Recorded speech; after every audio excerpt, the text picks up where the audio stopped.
No, not everyone has children, and I know that's devastating for many people. But God has children for us. God has children for you.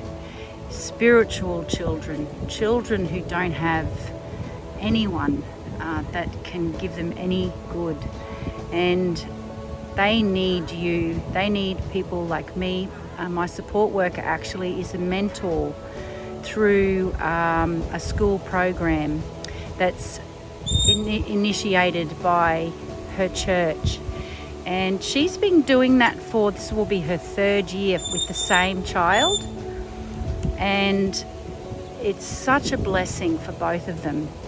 And I would strongly encourage, if that's what you feel led to do, then obviously pray about it, commit it into the Lord's hands, and He will make it prosper, and you will be a blessing to your spiritual child, to the children that God places on your pathway. And I just really wanted to say that. I really felt to say that. If someone out there right now that's watching this has been thinking about it and feels that they could make a difference in a child or some children's lives, pray to God if you haven't already, and commit it into His hands.